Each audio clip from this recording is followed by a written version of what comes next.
We're standing in front of Independence Hall in Philadelphia.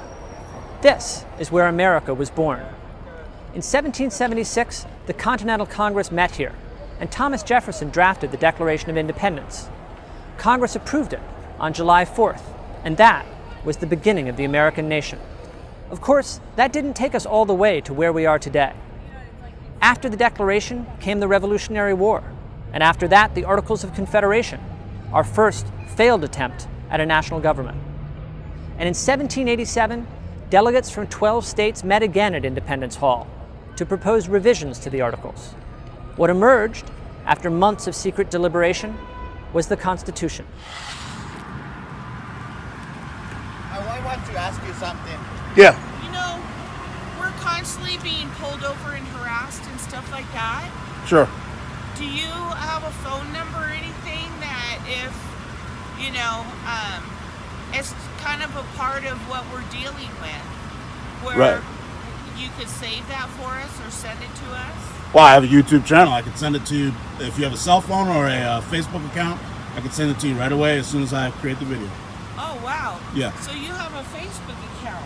I have a Facebook account, but more importantly, I have a YouTube channel. A YouTube channel? Yeah. What is your, can I get that from you? Of course. All right. Yeah, my name is Andre, and I don't. A-N-D-R-E? A-N-D-R-E-I.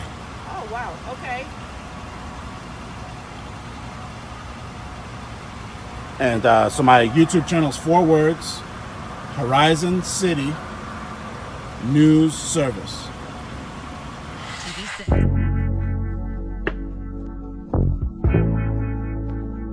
Yes, I'm trying to get in touch with the records department. This is. Hi, I'd like to send a records request by email. Is there an email address I can get? You have to come in because there's a fee for it. A fee for a records request? Mm-hmm. Yep. Okay. A copy of a report? Actually, this is for an affidavit. Affidavit for what? For a warrant. We don't do that here. Well, there was a warrant that was issued by a judge to the Fort Wayne Police Department. But we don't do affidavits here. I can send you back to our supervisor and you can talk to her. Hold on a moment for me. Okay.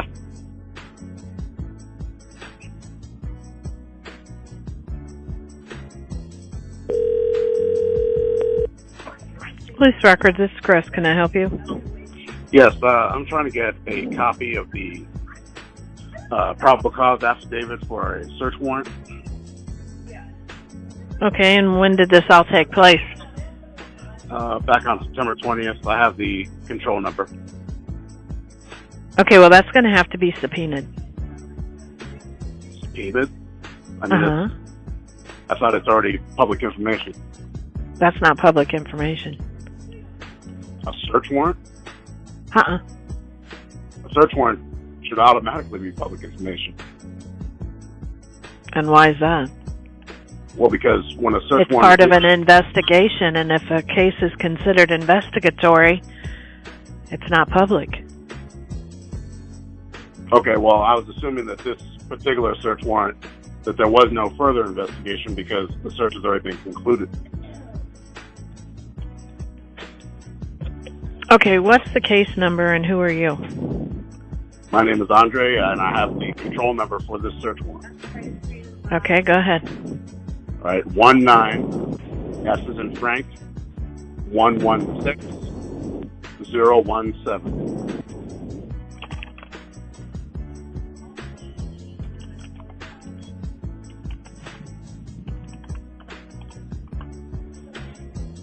I don't even have access to that report. All right. So that definitely means you're going to have it subpoenaed. You're saying that you don't have access to it because it's in some sort of secret file or something, or? Well, when I don't have access to something, then they have it sealed. So you're going to have to get a subpoena for that. Okay. Okay. Would you be able to at least give me a phone number or a place where I could begin that process? Or? You just get an attorney and have him subpoena it. I see. I can't tell you which attorney to get. Okay, well, could you at least provide me the number to the county clerk?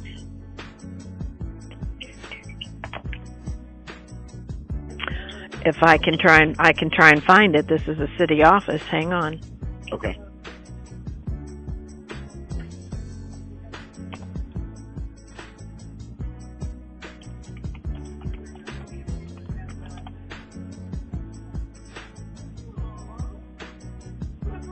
Well, we've got Allen County Surveyor, Health Department. Are you sure you don't want Allen County Court?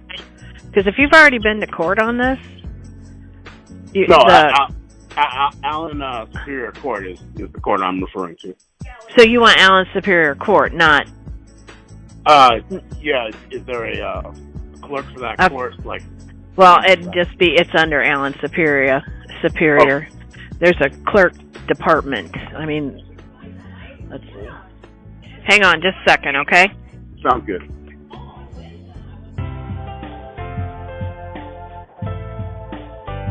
Generally, in order to obtain a search warrant in Indiana, an officer must obtain one from a neutral and detached magistrate. It must be done under oath or affirmation by the officer that the officer has probable cause to believe that the fruits or instrumentalities of a crime are at a certain location. The place must be described with sufficient particularity. The things to be sought and the place to be searched must also be described with sufficient detailed particularity. And again, it must be sworn to in front of or before a neutral and detached magistrate. First, I want to say good morning. First, I'd like to thank Mayor Thomas Henry and our Public Safety Director, Rusty York. Mayor Henry is committed to public safety. Mayor Henry and Fort Wayne Police Department is also committed to the individuals, the citizens of Fort Wayne. We're committed to the city of Fort Wayne. Along with a partnership with the Allen County Prosecutor's Office, the Allen County Sheriff's Office, the Indiana State Police, the United States Attorney's Office, the Federal Bureau of Investigations, the Bureau of Alcohol, Tobacco, and Firearms and Explosives, Drug Enforcement Administration, and the United States Marshal Service.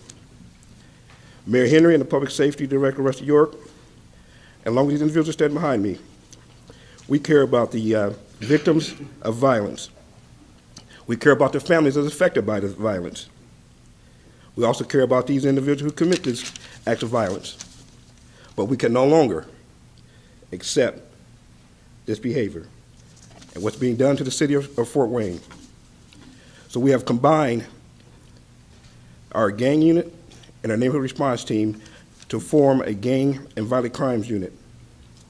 The gang and violent crime unit will consist of 3 supervisors, 12 officers, and an officer from the state police department.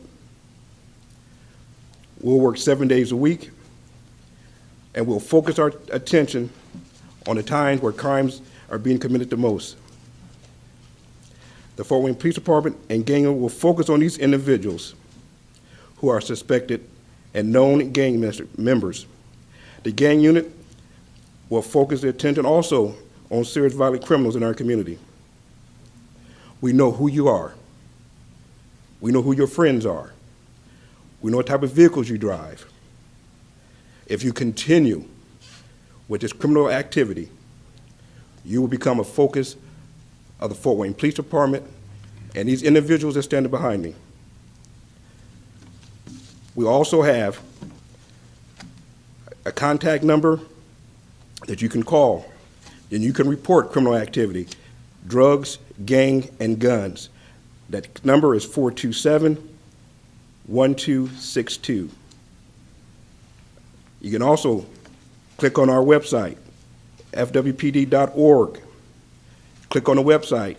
You can also report gun, gangs, and criminal activity without having your information being passed on But Fort Wayne Police Department and these individuals standing behind me, we cannot do it alone. We need the help from the citizens of Fort Wayne.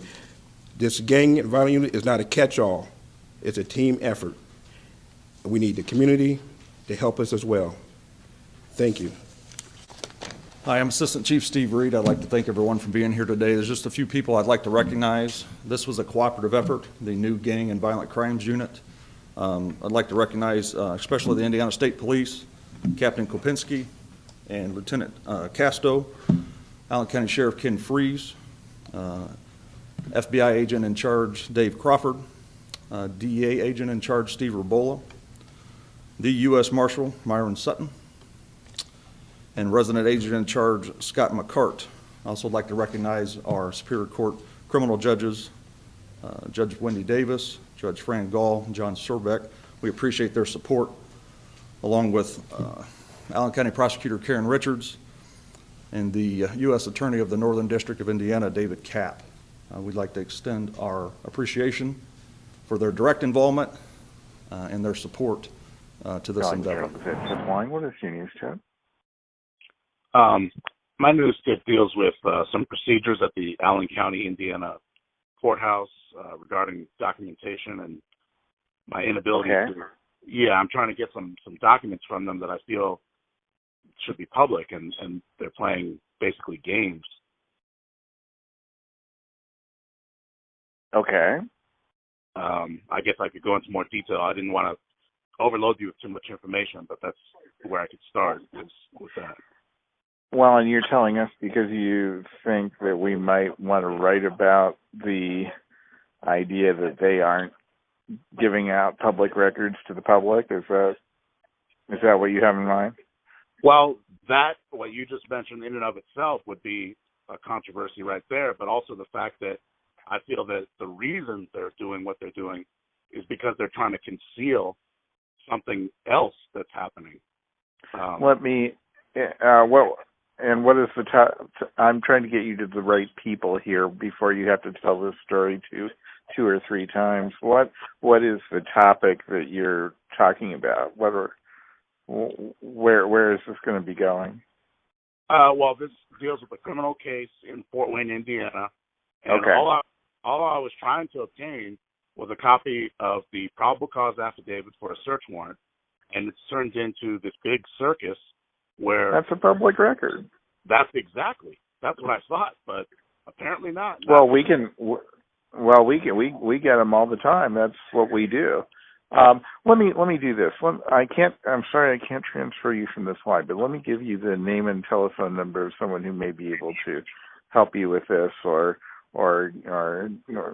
tell you what we might be able to do. The Metro editor of the Journal Gazette is named Lisa Green, Green. She can be reached directly at 260-461-8200. And if she's not right at her desk when you call, I'm sure she'll be happy to return your call. Okay. We take public records pretty seriously, and we haven't had issues with probable cause affidavits. We sometimes have trouble with police agencies and things like that forget. But when they're in the court system, we usually are able to get what we need. So I think we'd be very interested in hearing about that. Actually, believe it or not, and this really blindsided me, is that the Fort Wayne Police Department, initially, they did give me a lot of red tape, but they ended up giving me way more information than I ever expected. And then when I went to the court system, they're the ones who are trying to conceal everything, so I don't know what's going on. Okay, well, I think Lisa can help you sort through that and figure out where we might be able to help. And in Indiana, we have something called a public access counselor, and possibly that may be an angle for you as well. Okay, and I have done a little bit of research into that agency or organization, but from what I've seen, they seem to be like just a shell of an organization. They have no actual power. Well, that is true, but in theory, they're supposed to be making recommendations to those people about whether they're supposed to give you the stuff or not. So there is there isn't a lot of teeth, but there's a little bit of process there. Right. Okay. And, Well, I appreciate your call. Thank you very much for trying us, and I'm sure Lisa would be happy to hear from you. okay. Yeah. Thank you for your time, sir. Thank you. And take care. Bye bye. Yep. Bye. Sorry about that. Yes, I was calling because I was trying to begin a complaint against a Indiana government agency that's trying to deny me records. I don't feel it's legitimate. Okay. You came to the right place. We handle that. We have a complaint form on our website that you'll need to fill out and attach any supplemental material that establishes a paper trail for the request and denial if you have anything from the agency. But can you tell me a little bit more about what you're looking for? Yes, sir. I'm trying to get a probable cause affidavit related to a search warrant that's already been executed. And okay. This search warrant was executed in Allen County, Indiana, in the Fort Wayne area. And the judicial branch, the court system, the Allen County court system, the clerk's office is saying that I can't get my hands on the probable cause affidavit simply for the mere fact that it has been categorized as a separate case than the criminal case it's related to, and that based on that alone, that makes it confidential. Yeah, I've heard this argument before, and to me, it holds no merit. I've kind of gone back and forth a little bit with Allen County's court administrator on issues like these, and some other counties have opened up miscellaneous cases trying to say that they're confidential, but search warrants, and especially after they're effectuated, I mean, those have to be public. Otherwise, we've got basically secret police running around and searching for, you've got Fourth Amendment implications here. So I don't mean to preach to you or lecture you, but I empathize with your case. So I'd definitely be willing to entertain a complaint about this stuff. Okay, great. Yeah, because you're not the only person who has pretty much said the same thing in so many words. As soon as I told them probable cause affidavit, and that's all I want, like, other people, like I've called a newspaper, and they said, well, that should be public. And I was like, yeah, exactly, but nobody is giving it to me, so. Yeah. So have you talked to John McGauley? Is that who is denying you the records? No, I'm not familiar with that name. It's actually a woman. I'll have to look up her name on the email. I think it's Andrea or something like that. Okay. But, yeah, she's the one who's been emailing me back. Supposedly she's the records clerk or manager, and that's who I've been corresponding with. Yeah. Send that our way. You can find those. Just Google Indiana Public Access Counselor. The complaint form is right there front and center on our website. Like I said, submit any materials that might be relevant, and we'll take it from there. Okay. Actually, in regards to materials, I have it's been like a running email battle back and forth between me and this lady. Her name I'm looking at right now is Derek Griffin, the records manager. So, I have all the correspondence in email that I could send to you guys. Yep, that's great. That works. Okay. So I guess at this point I'll just have to fill out the complaint form, like you said.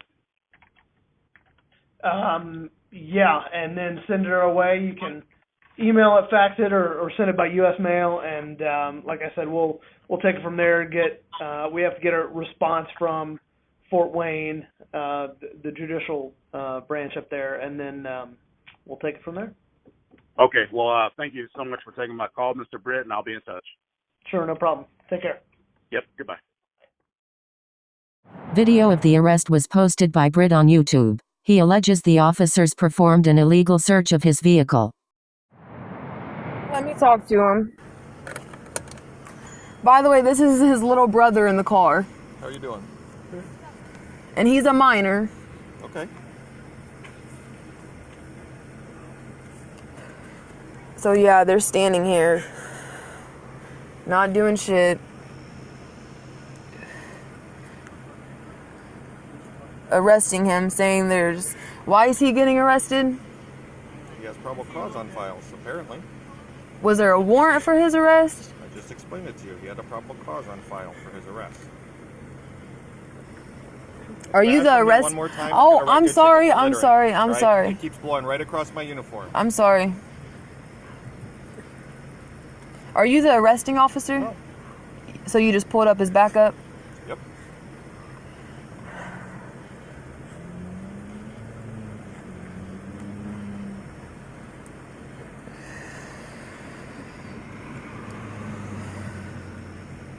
Wow, this is crazy. This is crazy. What's taking so long? They're running their license. If they're issuing citations, they have to write them out. Of course, nobody likes accountability. Nobody does. But it's the duty of the citizenry to keep law enforcement accountable.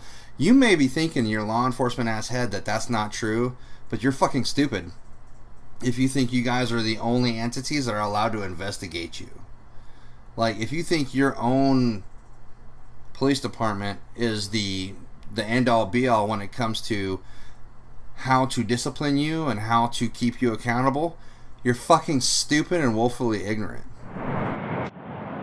Yes, sir. I had left you a voicemail basically because there's some documents that I had asked for from the government, from both the Fort Wayne Police Department and from the Allen County court system, that I felt was very basic, and I feel that not only are they playing games about me trying to get them, and that in and of itself is a story, but I feel like it's a story in and of itself as to why they're doing it.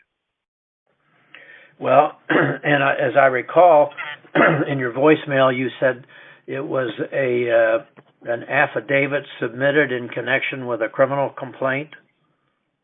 No, not for the criminal complaint, but for the search warrant to search a vehicle, which eventually led to a criminal complaint. Okay. Well, basically Indiana law is, and maybe you've looked at this, but there's what's called the Access to Public Records Act. It's called APRA is the short definition. That would control, and this document would otherwise be a public document, but investigative records in connection with the investigation of a crime are not are treated as confidential in Indiana. But that said, I don't know whether the search warrant information is something that would be protected. But I have a way for you to find the answer to that. Okay, because I have done my own research, and from what I found, and I'm no expert, from what I interpreted, it somehow, some way did narrowly fall into, something that should be public, but I could be wrong. But I believe that I'm correct because I've done some careful research. Yeah. Well, if we could, as a law firm, we could work on that, but we'd have to charge you a billable hour, and I think there's a better answer for you, and that is this. We have a public access counselor. His name is Luke Britt, Britt. I don't know if you've heard of him. It's funny you say that because I was just on the phone with him yesterday. Oh, you were? What did he say? He said to file a complaint, and that's exactly what I did. I just filed my complaint yesterday. I downloaded the PDF form, filled it out, sent it in. Well, did he tell you that, as the public access counselor, that he thought it was a public document and had to be disclosed? As soon as I mentioned probable cause affidavit for a search warrant, he didn't even let me finish talking. He said, "Oh, that should definitely be public," and he said that he would love to help me with this situation because he said there's no way that the police should be able to operate and hide the probable cause affidavit for a search warrant that's already been executed.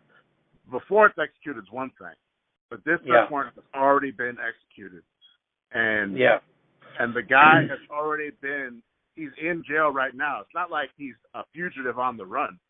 It's not like they're still trying to catch him. So all of this stuff is already done. There's no reason they could say that it should be a secret. Yeah. Probably. Well, I would agree with Luke. So So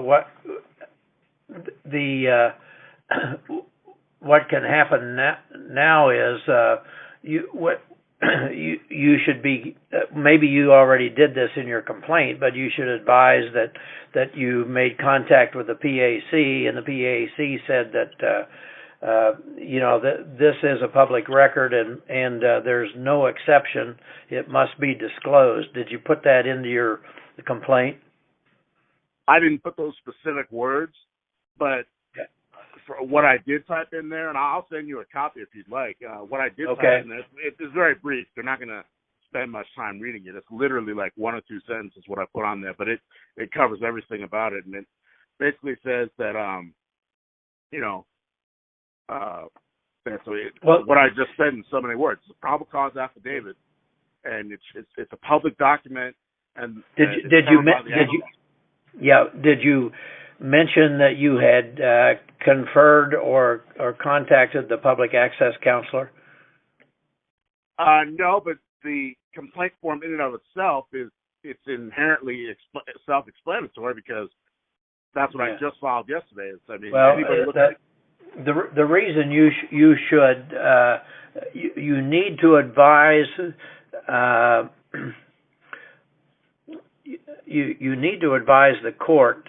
You could file an amended complaint, but what you need to do is to indicate that you conferred with the public access counselor, Luke Britt, and he advised it was a public record and fell under no exception, and that you were entitled to see that document. And if you do that, then you can take that.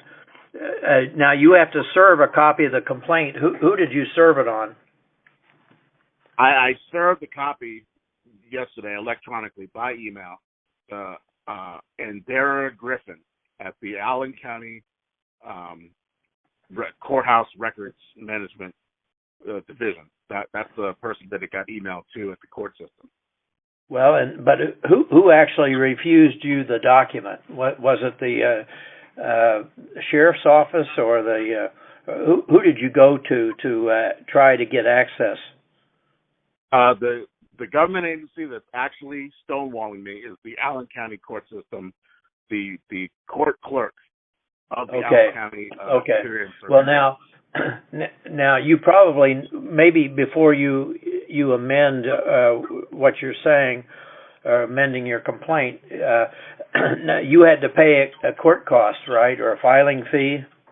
No, I didn't have to pay any of that, and that never even came up because before I could even discuss any of that, she immediately said, no, not only could I not get any information about the probable cause affidavit, is that she couldn't even give me the cause number. Even that had to be secret. So it was like I was in KGB Soviet Russia. No, I mean when you file the complaint, typically in Indiana, you've got to pay filing costs. Did you pay? Who did you file a complaint with? The official complaint that I filed was yesterday with the PAC with Luke Britt, and when I did that, I sent a copy of that form yesterday. Okay. Yeah, I see. So, yeah. So then I guess when you file that with the PAC, then he has to make a response. Is that right? Yeah, that's what he basically told me, is that he can't do anything until I fill out that form and send it to him. But as soon as I do, that he would love to help me. And so that's exactly why I filled it out. Yeah. Well, that's very good news for you. But if they now refuse, but of course, see, you've got to wait until Luke Britt signs a statement that's in response to your complaint and says that you are entitled. Then once that happens, that should be the next step. Then once that happens, you just need to notify the clerk's office of that ruling. He'll give a ruling on that. And once he does, then if you notify them, you should get access. You probably won't get access until Luke Britt actually files a response to your complaint. No, and I understand that. And then also in the meantime, I still have a separate APRA request with the Fort Wayne Police Department, which, believe it or not, that still could possibly give me that probable cause affidavit on the police department side. Yeah. Because the police department is something I never expected. They've actually given me a whole bunch of information, literally 29 pages of electronic information Okay. has been given to me. Well, okay, but now, rather than wait on since you've already talked to Luke Britt, I think you should call the police department and tell them, have they refused to give you the probable cause affidavit? They have remained completely silent, and when it comes to their answer, I'm still waiting for that. I think that they're just I don't know. Well, here's what I think you should do.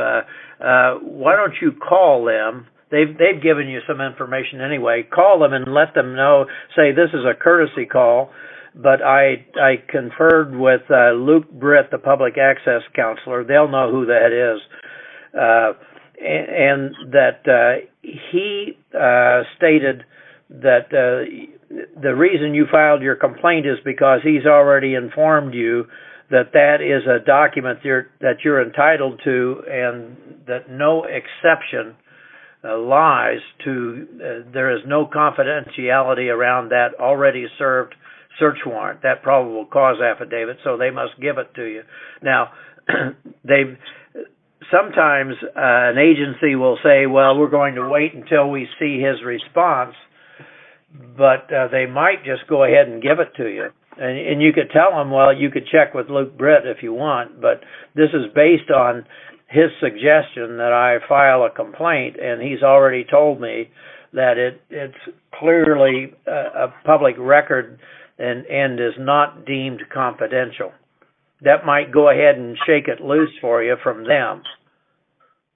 Right. No, and I think that's a great idea, and I think that I will definitely make that phone call today. Well, and you can tell him you talked to Dan Byron, and he's general counsel for the Indiana Broadcasters Association, and he agrees with you. Okay. Now, secondly, if Luke Britt does give his response, whenever he does, then if they refuse to give it to you at that point, then you can file a lawsuit, and they must pay your attorney fees. Right. Because based on Luke Britt, the courts almost 100% of the time agree with Luke Britt. And see, he's a Republican, or he was appointed by the Republican governor, I think it was. But I have found him very fair, and I've worked with him a lot myself.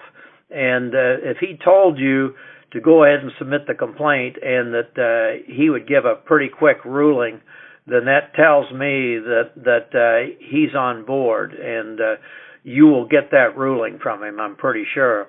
But in the meantime, if you talk to them and say, look, I'm calling as a courtesy, but I want you to know in a telephone call I had with Luke Britt himself, he's the public access counselor, that he told me that there is no exception, that this is a public record, especially since the search warrant has already been served, and that is no longer a document that can be deemed confidential.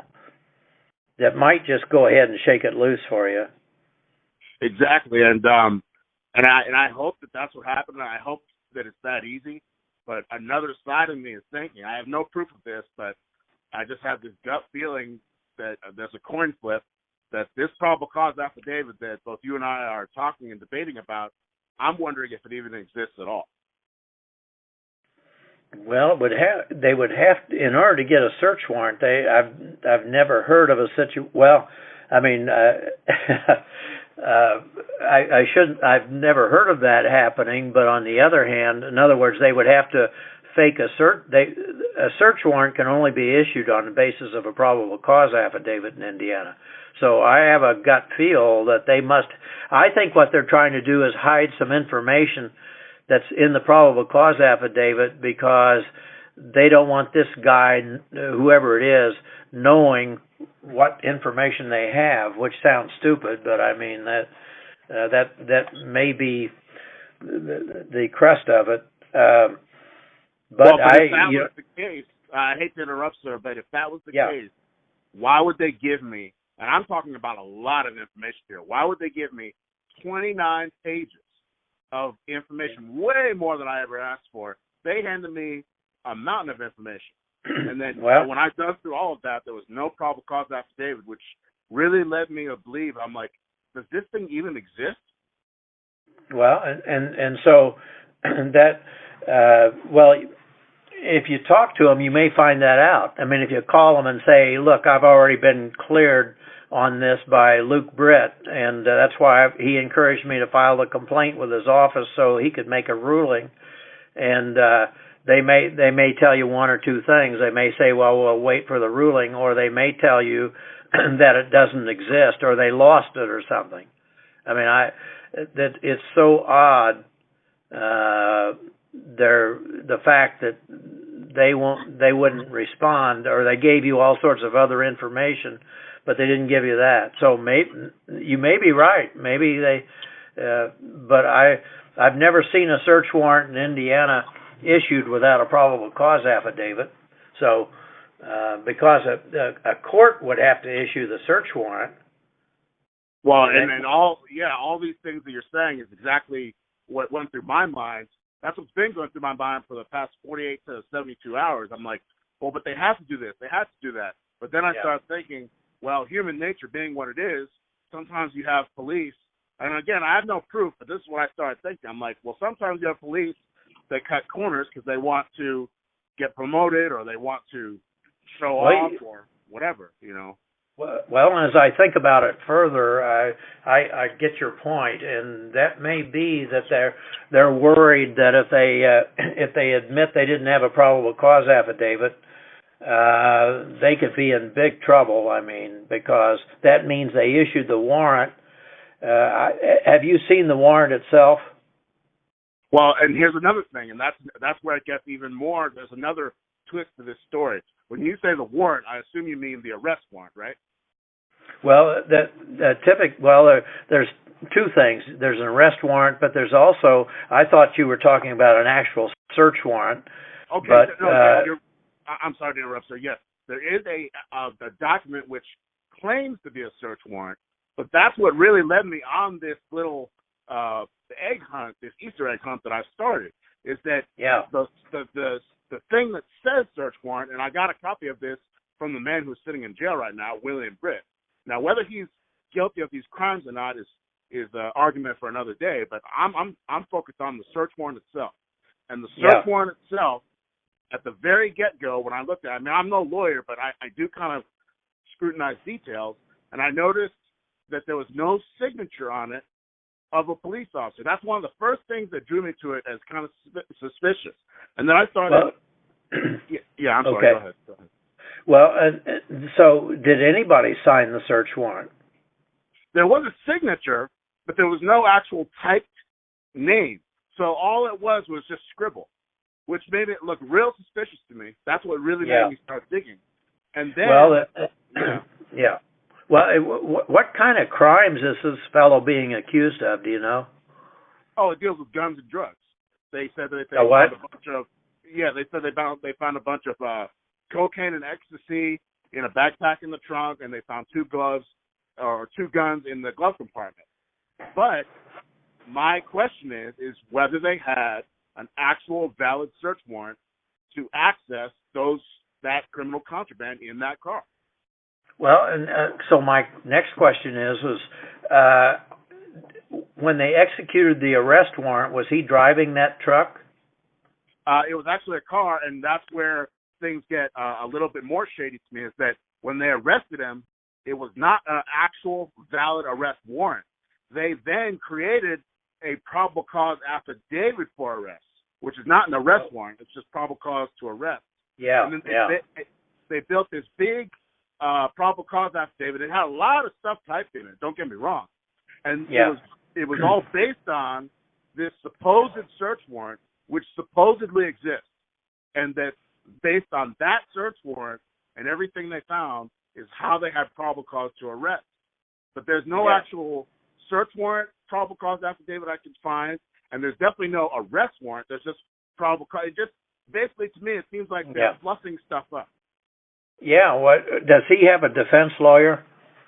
He does, and I've tried reaching out to his lawyer and sending him basically all the information I have and this theory that I have.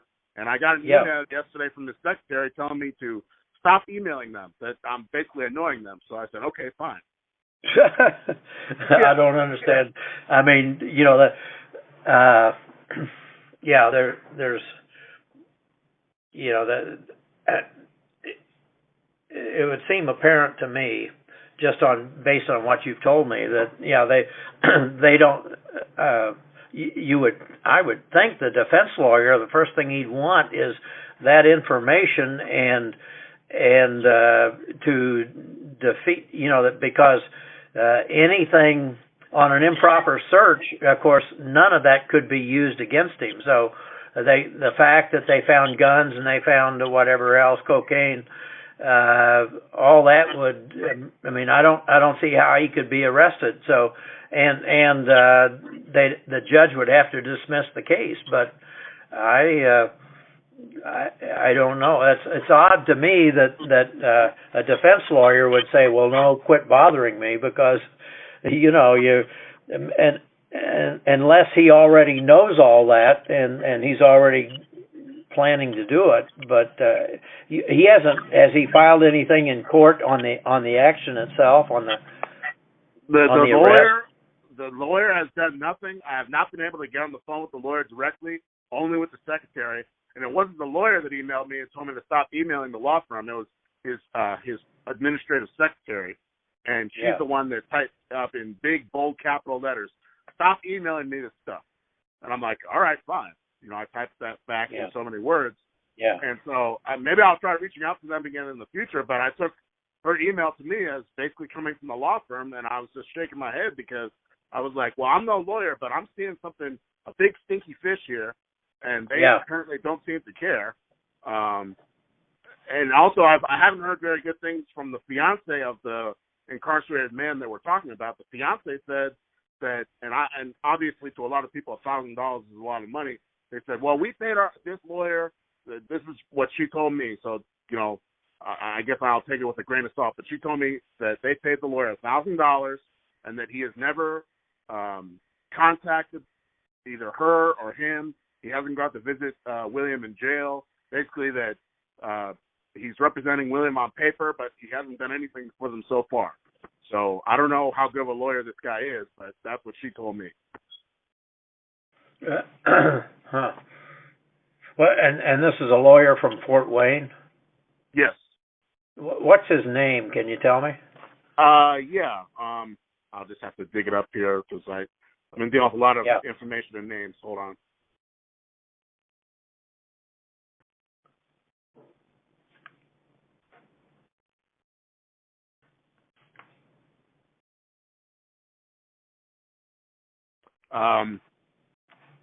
Gevers Law. It's called what?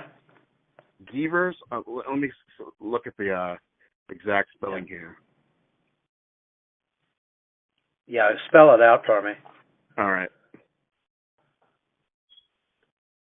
I wrote them a dedicated email. I'm trying to find that. Here we go. Yeah. Law offices of Robert W. Gevers, Gevers, the second. Wait a minute. Robert W.? Yeah, his middle initial is W. And then what's his last name? Spell it again. G is in golf, E is in echo, V is in Victor, E is in echo, R is in Romeo, S is in Sierra. Well, Gevers, okay. Yeah, and so he's the second generation, and then after that, comma, and then capital P, period, capital C. So if you type that into the Google search engine, it'll pop up his law firm in Fort Wayne. Well, if you've looked it up, does he have other lawyers with him? I'm not sure. I didn't research how big the law firm is, but that's the name of the law firm, is Law Offices of Robert W. Gevers II. Okay. Well, yeah, that may be. I wonder. Well, I wonder how they got to the name of Robert Gievers, and it sounds like he doesn't have anybody else with him. But so it sounds pretty sketchy. But the whole case seems sketchy. So yeah, exactly. Well, okay. Well, follow my advice anyway, and see what. And feel free to use my name with regard to the agency, and just say, I contacted somebody who's on the list of the National Reporters Committee, and he's general counsel for the Indiana Broadcasters Association, including the stations in Fort Wayne, and television and radio. And then I don't know whether they'll know the game is up if you ask the question about, well, do you have such a document? And if they start fudging around, that tells you that they don't have it, or they may just tell you that, well, because they know that this guy is going to get out free if on a dismissal, if the defense lawyer raises the question. Assuming you're right about that, it just sounds strange to me that that they would give you all the rest of this information, but not give you that document. Well, here's another thing I started thinking. I'm not going to lead you on 1,000 conspiracies all day. I know you're a busy man, but another thing I had a gut feeling about is that there's some sort of, I don't know if there's like a miniature mutiny going on inside the Fort Wayne Police Department, because when I called for a couple days straight, I called the records department, and everybody that I would deal with, especially the records manager named Chris Camp, would be very defensive with me. They would say, oh, well, you can't even send us an email. We don't even have an email address for you. And if you want to get this or that, you have to send us. They actually forced me to send them a copy of my driver's license. Like, they had all sorts of red tape and all this. And then all of a sudden, out of the blue, after I did everything I was told and I thought I wouldn't get anything, this other random person who I had no idea even existed, and I don't know who she is. I don't know if she's a lawyer for the city or what. But she emails me, and she doesn't have anybody else CC'd under her or anything. And she just emails me out the blue, no phone call from her or nothing. And she just drops me this big 29-page PDF full of all this information. And I'm like, well, who is this person? This is great. Yeah. And then once I got that, that's how I was able to find out that it was Magistrate Samuel R. Kearns, who was the one who had supposedly issued this search warrant. Before I got that big 29-page PDF from this lady, I had no idea even who the magistrate was. So anyway, that's what I started wondering about as well, is if there's some sort of miniature mutiny going on inside the police department itself. Well, now, one other thing you could do then is you could call that magistrate and ask him for a copy of it. He should have a copy there at the court. Absolutely, and I'll try that again, but I kind of cringe at that because I went through many phone calls, and I'll do it. Don't get me wrong. I'm very consistent, but when I called the court system before, I got stonewalled so many times. Yeah. Well, good luck to you, and keep me inside the loop on this if you want. Oh, I definitely will. And one last thing I want to add about the stonewalling in the court system side is they keep trying to play games with the Indiana administrative rules. They continue to try to say that just because that they merely categorize the search warrant as its own case, that alone, no other reason, but that alone, just categorizing under a separate cause number, allows them to make the entire probable cause affidavit and search warrant process some sort of, double secret super probation thing where nobody could see it. It's like CIA stuff, just because of that fact alone. That's what they're saying gets them out of the APRA, is that they categorize it under a separate case. Okay. Yeah, well, like you say, persistence is the key, and I think you've got it lined up well.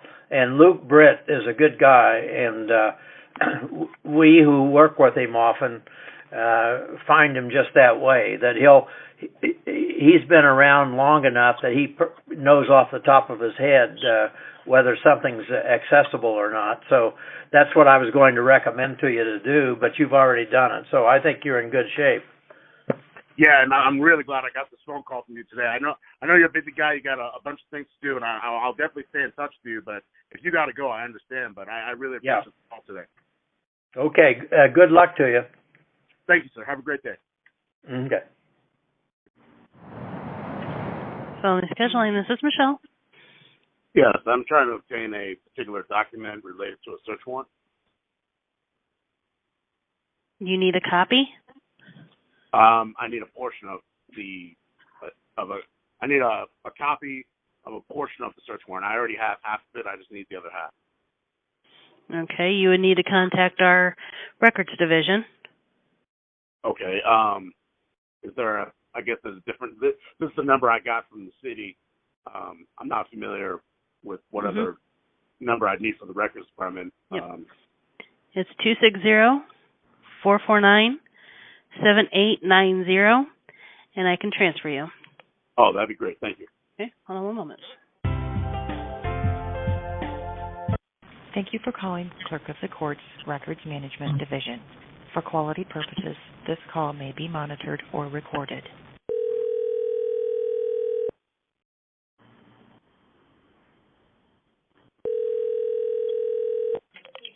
Good morning. Thank you for calling Records Management. This is Indira. How can I help you? Yes, I'm trying to get a portion of a search warrant, an affidavit from a search warrant. I'm trying to get a portion of a search warrant. Okay, so we don't give out search warrants in our office.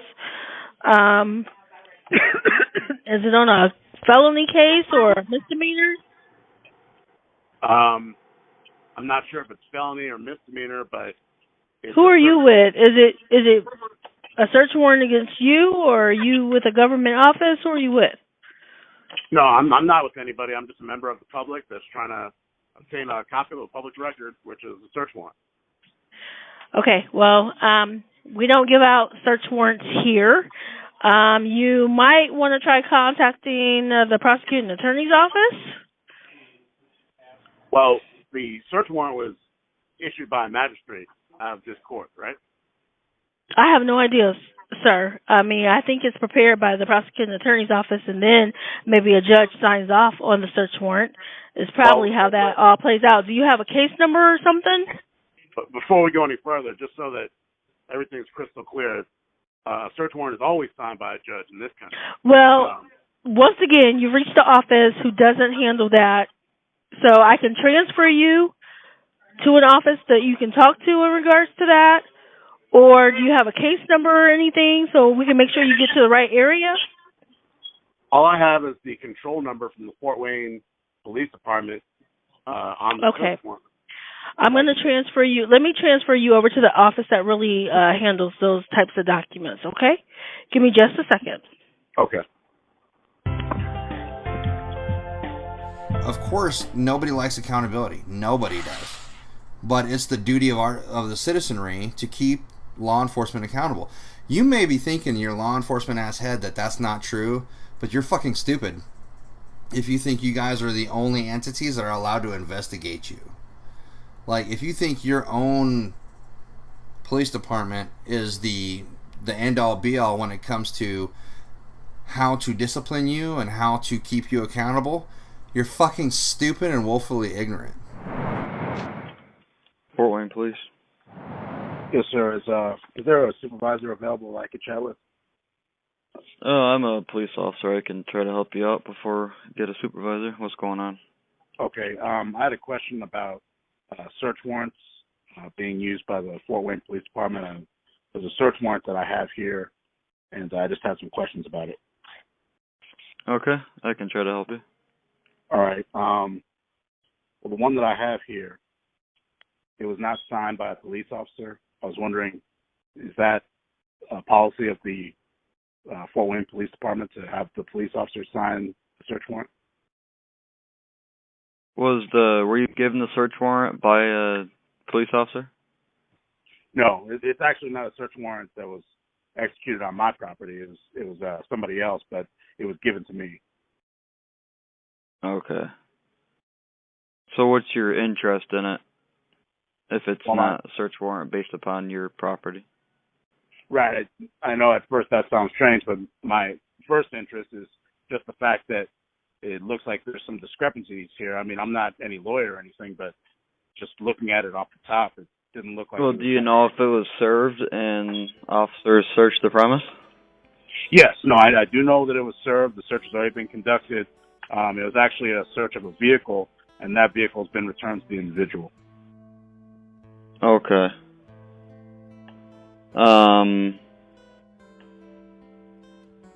I mean, I can't speak for any of the officers on there. Is there a name on there? The only thing that's on here, there's no name that I can read because the only signature on here, it says Judge, Allen Superior Court, but all it is just somebody's handwriting in cursive. I don't know what that means. And then the only identifying information... Well, that's probably a signature, isn't it? It's a signature, but there's no type below it, so you know the name of the judge. So I don't know even who the judge was. It should be. Exactly, and that's why I'm calling, because both the judge's name was missing and the officer's signature was also missing from the search warrant. Well, there could be another page. That's a very good question, which I've started an open records request in regards to that, so I'm going to see where that leads me. But in the meantime, for the search warrant portion that I do have, and this is the only document that was left in this individual's vehicle, there was nothing else. I do have some questions about this one piece of paper that was left in the car. Okay. Was the owner of the vehicle on scene? He must have been served and notified of the whole search warrant process. From what he told me, and I guess this is hearsay between from him to me to you, but from what he told me is that the police department seized his vehicle, made him and his brother walk home, and then 72 or 96 hours later, he was told to go to some, impound lot, and he went to pick up his vehicle, and then inside the vehicle, the search warrant was sitting inside the vehicle, but that's as far as it went. There was no paperwork served to him personally. It was just the warrant was just sitting in the car. Right. He was probably notified on scene that they were going to take his vehicle, impound it for a 72-hour hold, and then be notified for when he's going to pick it up. Right. And he might have been given different paperwork besides just a piece of paper left in the vehicle. You know what I mean? That could just be like a middle page or back page. I would think it'd be more than one piece of paper. But I mean, I don't know. I'm not involved in the incident, you know. No, I understand that, and I'm not trying to get you involved in the incident. Right. Beyond the fact that you're a police officer, but I'm just having a general conversation here, not getting into the details of. Right. Most of those search warrants are signed and done by detectives and served and all that stuff by the detectives. Okay. So I'm only a police officer, and I don't have much knowledge of type of search warrants for vehicles. I know the Detective Bureau gets on. They should be here about like 6:30. Okay. If you want to call back, and the other desk ladies, they're not police officers, they're just civilians that work the desk. But if you call and ask for a detective, based upon this search warrant, and I mean, since you're not even involved in the incident, I'm not sure that they'll even answer your questions, but I mean, you could try. Well, and let me just, and I understand where you're coming from when you say that phrase there, where, well, since you're not involved in the incident, you can't be given information, but right. Despite the fact that I'm not involved in the incident. Yeah, you just got a general question about a, overall search warrant. And the procedures of them, because regardless of the fact I'm not involved in this particular incident, I still want to know the Fort Wayne Police Department's procedures regarding search warrants, because when I look at this search warrant, from what I'm looking at here, and I'm not going to keep you on the phone all night and try to get all legal with you here, but I did look up one particular Indiana code, and I can read off the particular section number if you'd like, but I've got it right here in front of my face, and it's very specific, and it shows that a police officer and a judge is both supposed to sign the search warrant, and it's right there in the Idaho code, or I'm sorry, the Indiana state code. So this isn't something that should even be debated or discussed. Right. It's supposed to be state law. Yeah, like I said, someone could probably direct you better by speaking to a detective. So I would call at 6:30 when they get on and see if you can talk to one, and they can better answer your question. Okay. Would you be able? I just want to double check if this even pulls up anything. I don't need for you to give me any information. You're free to do so if you'd like. Of course, I'd be happy to hear it. But I just want to make sure that this Fort Wayne Police Department control number actually is attached to something that exists. So if you don't mind, I'd like to give you that control number. If you have a computer there, if you could look it up for me, just to make sure that this control number even exists. Yep, go ahead with it. Okay, 19 F as in Frank 116 017. All right, let me look it up.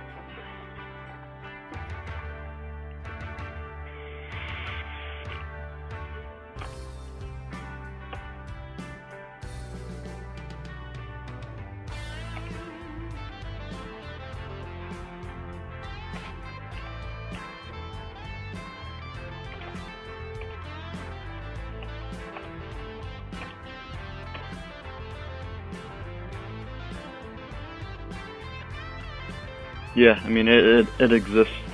It's under there with all the information and people involved and everything. Okay, now, can I ask you this? Does it show that the search warrant has been concluded and whatever investigation is concluded, or could you tell me or not if there's still some sort of investigation that's still open? I wouldn't be able to see that because I'm not investigating it. They have that closed to the certain officers that are involved. So another outside officer looking in can't see that information. Okay, is that normal, or I don't know if that's even... Yeah. Oh, that is normal. Yep. Okay. Well, I appreciate you chatting with me about this issue, and if you don't mind, could I get your name and badge number? Yep, first name Brandon. Brandon. Last name Burnham. Burn as in Nora. HAM as in Mary. And you said the first letter was B as in boy? Yep. Okay. And then my badge number is 1991. F as in Frank. Okay. And are you a regular patrol officer? Are you a corporal? What's your rank? Yep, just a patrolman. Okay. Well, thank you for your service, sir. Yep, thanks. Have a good one. You too. Goodbye.